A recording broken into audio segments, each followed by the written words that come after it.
Assalamualaikum warahmatullahi wabarakatuh.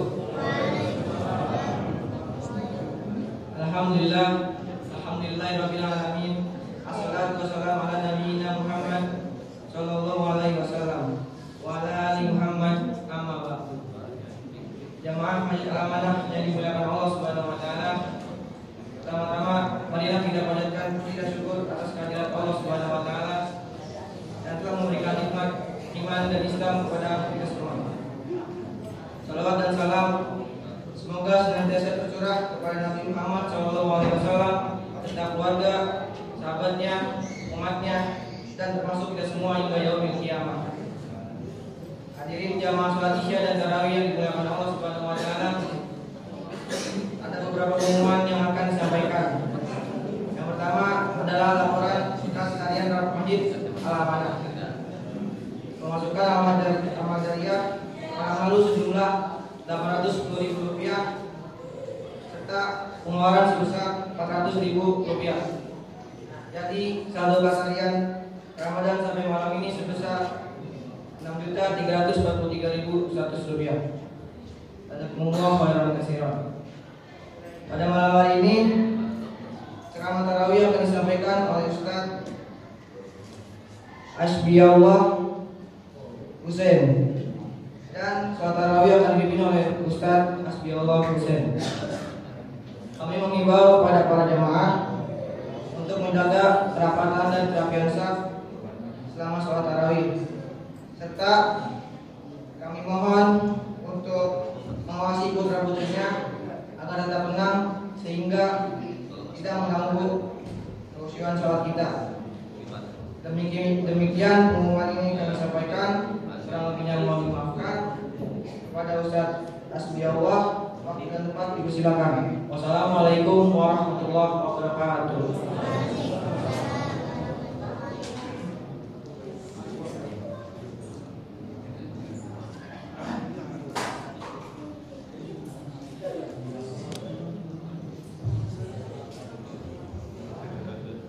Bismillahirrahmanirrahim. Assalamualaikum warahmatullahi wabarakatuh.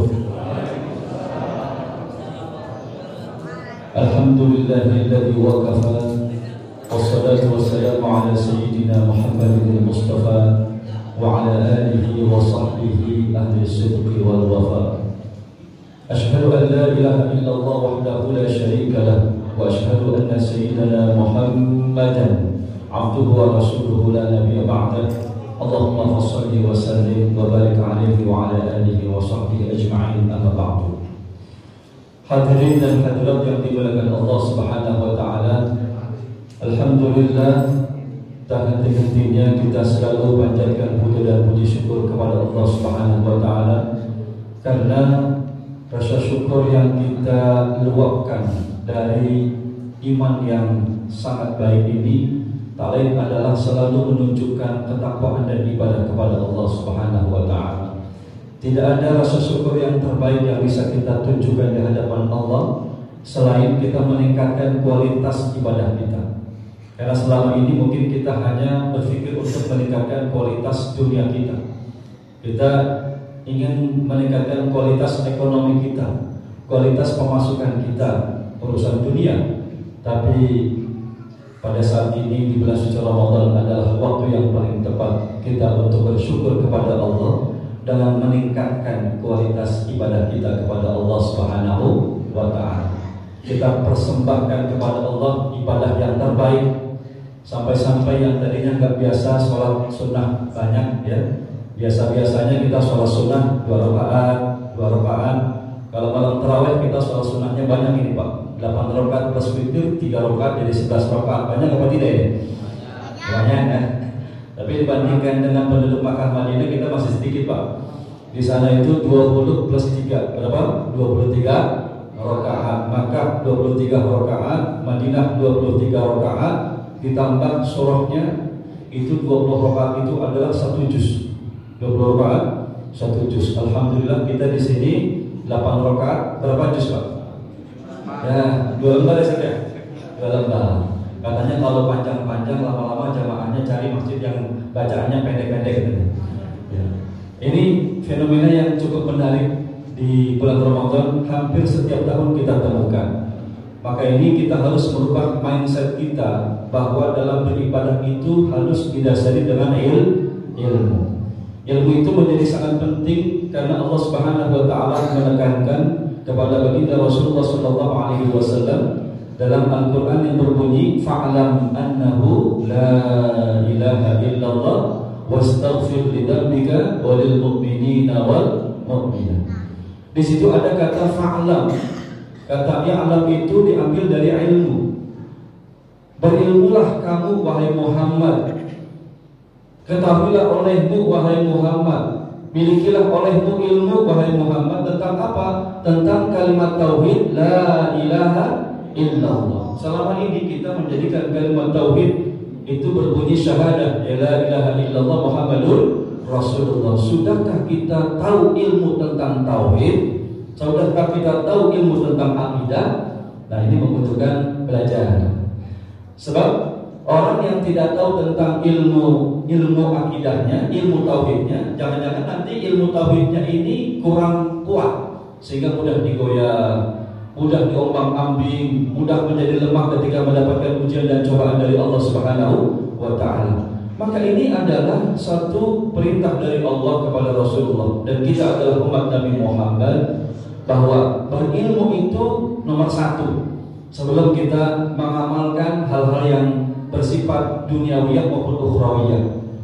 Lalu Rasulullah SAW kembali menegaskan kepada kita pentingnya tentang ilmu. Kalau kita ingin mencapai urusan dunia atau mendapatkan peringkat yang terbaik dalam urusan dunia atau peringkat yang terbaik dalam urusan akhirat, maka keduanya harus dikejar dengan ilmu.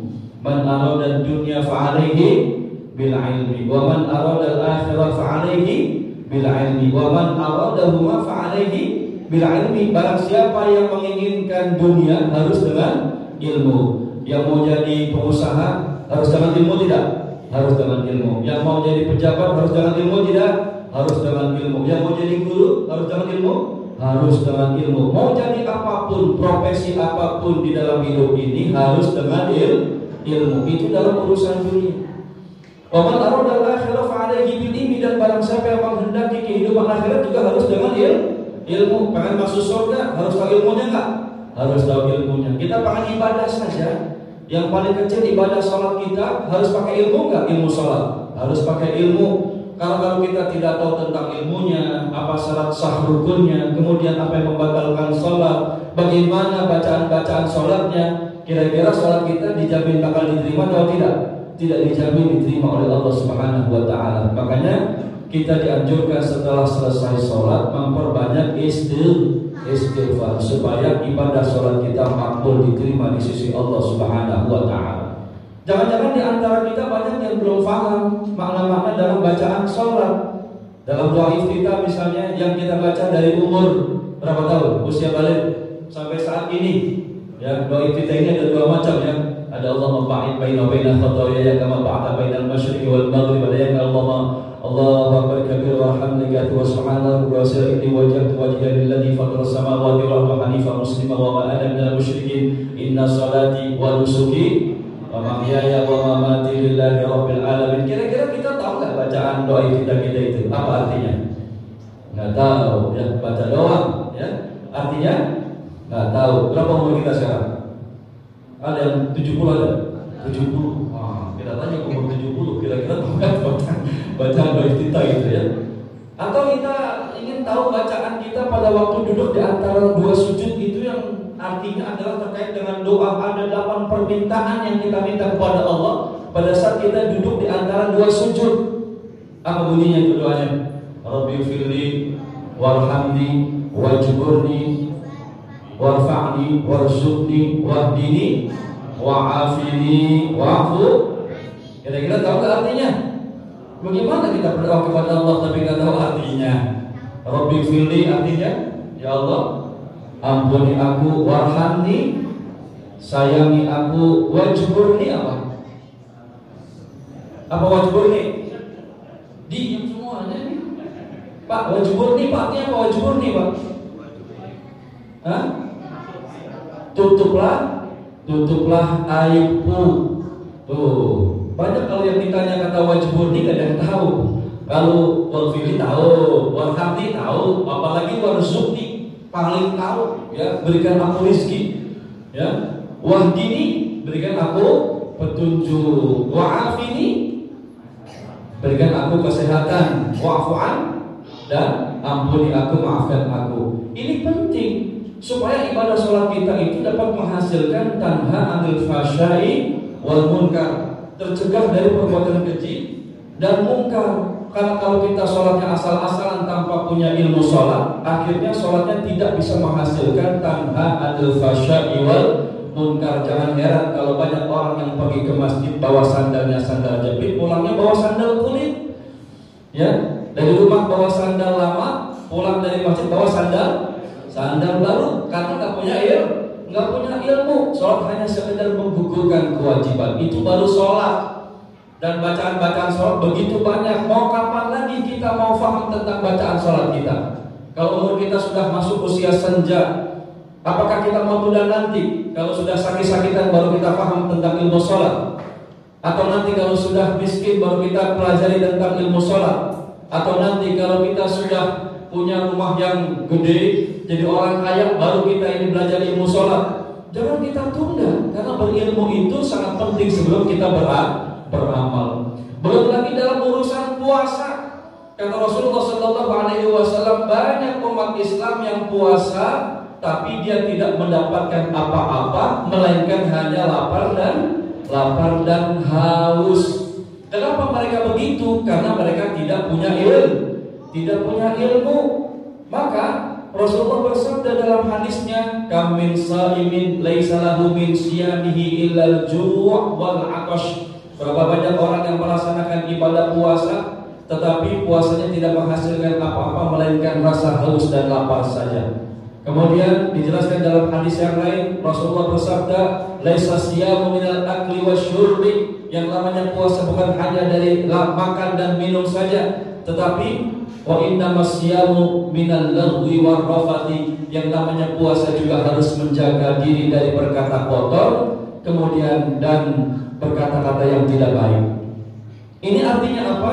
Rasulullah mengajarkan bahwa dalam urusan ibadah sholat kita, ibadah puasa kita harus didasari dengan ilmu.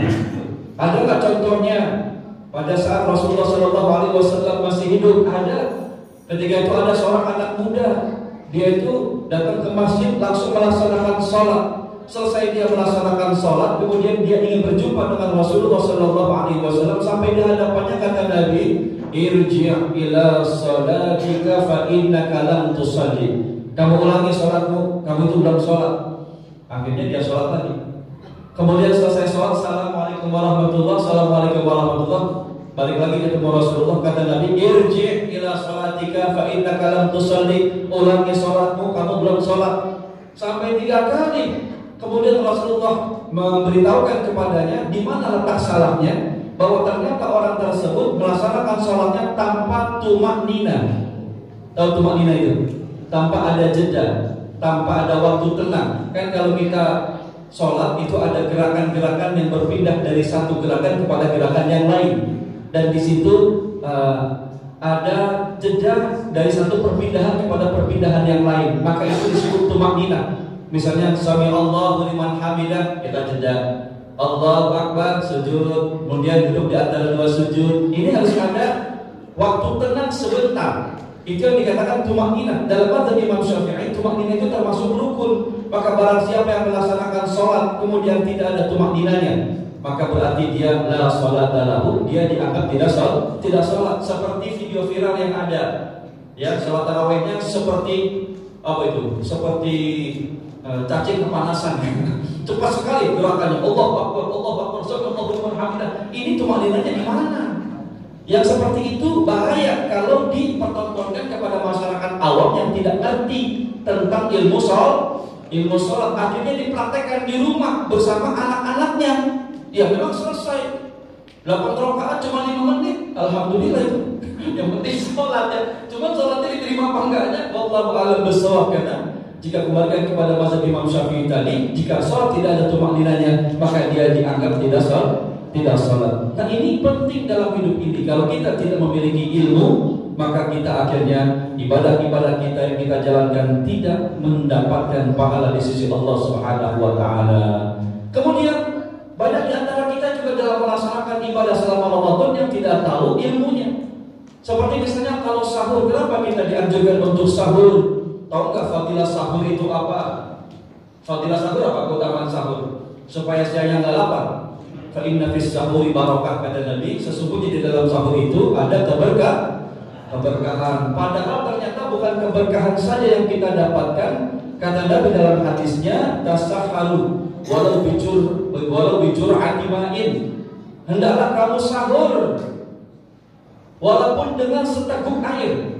Misalnya udah mau subuh ya, udah tinggalan imsak, bangun tidur ya kaget sahur, langsung kemudian udah imsak. Sahur aja walaupun cuma seteguk air. Fa innallaha wa malaikatahu yusalluna 'alal mutasahhirin. Tuh.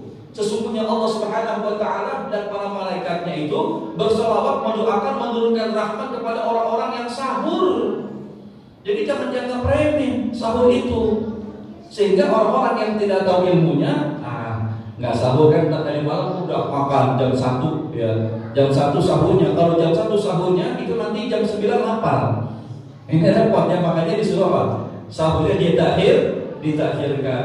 Kenapa kalau berbuka itu disegerakan? Apa ilmunya di situ? Kita harus tahu kan supaya cepat-cepat makan dan minum karena kita udah lapar. Bukan itu maksudnya. Yang dimaksudkan adalah bahwa sesungguhnya dalam menyegerakan puasa itu untuk membedakan antara kita dengan kaum Yahudi dan Nasrani. Orang Yahudi Nasrani yang ada puasanya nggak? Ada, tapi mereka itu yuakhirunal iftar. Mereka mentakhirkan waktu berbukanya. Jadi nggak segera. Ya, nggak tahu kalau mereka kan nggak ada sholatnya ya. Sholatnya cuma seminggu sekali. Kalau kita ya setiap waktu ada ya 5 kali. Nah ini perbedaannya. Kalau kita tahu ilmunya, maka insya Allah kita akan semakin termotivasi dalam ibadah dan iman kita nggak turun. Ini kita lihat nih, ya volume iman yang ada di wilayah sini dapat kita ukur dari jamaah yang hadir di masjid. Ya, itu ukurnya gitu aja gampang. Waktu awal-awal penuh nggak nih? Penuh ya, sampai meluap keluar. Ya, masuk hari keempat, masuk hari kelima, diuji oleh Allah hujan deras. Seharusnya walaupun dengan hadirnya hujan, ada gelombang tsunami, ada angin topan kayak apa, seharusnya kita tetap harus istiqamah dalam menjalankan kewajiban kepada Allah Subhanahu wa taala dan beribadah mengamalkan amalan-amalan sunnah yang dianjurkan oleh Rasul sallallahu alaihi wasallam. Tuh begitu. Iman itu dapat diukur. Maka seharusnya iman kita tetap istiqamah. Walaupun dikatakan iman manusia itu yazidu wa yanqusu, bisa bertambah bisa berkurang. Iman kita itu bertambah berkurang. Imannya para nabi enggak berkurang, bertambah terus. Imannya para malaikat stabil, dia enggak naik enggak turun karena enggak punya nafsu. Kalau kita yazidu wa yanqus. Nah, pada saat Ramadan ini walaupun dikatakan setan-setan itu dibelenggu, ini perlu dipahami bahwa yang dimaksudkan itu adalah kalau kita melaksanakan ibadah puasanya imanan wa ihtisaban dengan penuh iman dan berharap pahala ridho dari Allah Subhanahu wa taala, siangnya dia bukan hanya puasa makan dan minum, tapi juga dia puasa dari syahwat-syahwatnya, puasa mulutnya, puasa telinganya, puasa matanya, puasa hatinya. Malamnya dia ibadah kepada Allah, dia qiyam Ramadan, kemudian dia baca Al-Qur'an, dia berzikir kepada Allah, malamnya dia tahajud, memohon kepada Allah Subhanahu wa taala. Yang seperti itu akan diberikan perisai. Diberikan apa? Perisai. Tameng. Kita punya tameng tuh. Tameng untuk apa? Tameng untuk menjaga kita dari godaan syaitan. Jadi tameng tersebut kelihatan atau tidak kelihatan? Tidak kelihatan tamengnya. Cara mengukur tameng itu ada apa enggak, lihat dari imannya. Kalau imannya semakin meningkat berarti tamengnya bagus. Berarti kalau misalnya imannya sudah mulai, tamengnya sudah lemah nih, setan sudah mulai masuk tuh. Bukan berarti setan nggak bisa menggoda, tetap masih bisa menggoda. Jadi ada yang memahami bahwa setan dibelenggu itu ala sabilil haqiqah, ada juga memahami ala sabilil majaz. Tetap setan yang bisa menggoda, tapi mereka yang melaksanakan ibadah puasa dengan baik dan benar, maka setan tidak akan bisa menembus akan imannya, menembus hatinya, menembus jiwanya, dijaga oleh ibadah puasa tadi. Hadirin yang dimuliakan Allah Subhanahu wa taala, mudah-mudahan Allah akan memberikan kita kemudahan untuk menjaga puasa kita sampai akhir Ramadan dengan baik dan benar, dan mudah-mudahan amal-amal ibadah yang kita jalankan terus meningkat, kemudian istiqamah, sehingga kita ini semuanya layak dan pantas untuk diberikan Lailatul Qadar. Lailatul Qadar itu terjadinya di siang hari atau malam hari? Malam hari. Dari mana tahunya Lailatul Qadar itu terjadi di malam hari? Karena Laila, bukan Nahar Qadarnya, tapi Lailatul Qadar. Bisa jadi mungkin di sininya siang, di sininya malam, di Saudi Arabia siang. Karena perbedaan waktu. Ya, jadi ukurnya di negeri kita, bukan di negeri orang. Ukurannya di negeri kita, sehingga Lailatul Qadar itu bisa menyelimuti seluruh dunia. Siapa yang beribadah mengenai malam tersebut, maka dia seperti beribadah berapa tahun? Lebih baik daripada ibadah 83 tahun. Tiap malam tungguin, bukan nungguin bengong ya, tapi ibadah walaupun cuma 2 rakaat, walaupun cuma 2. Sebelum sahur nih, setengah 4 bangun, sebelum sahur, sholat dulu 2 rakaat. Sholat dulu 2 rakaat, munajat sama Allah, minta dunia akhirat kita minta. Udah jam 4, ya kan? Itu udah mau imsak misalnya nih, tetap sholat dulu 2 rakaat kalau bisa, ya. Sempetin kalau masih ada waktu, bangun jam 3 sholat 8 rakaat. Al-Witrnya udah tadi, ya. Misalnya 4 rakaatnya itu tahajud, 4 rakaatnya hajat, ya. Atau misalnya 2 rakaatnya sholat taubat, atau ditambah sholat istighfar, boleh-boleh saja. Ya. Yang penting hidupkan malam itu dengan ibadah kepada Allah. Mudah-mudahan kita semua mendapatkan Lailatul Qadar. Amin ya rabbal alamin. Mungkin hanya ini yang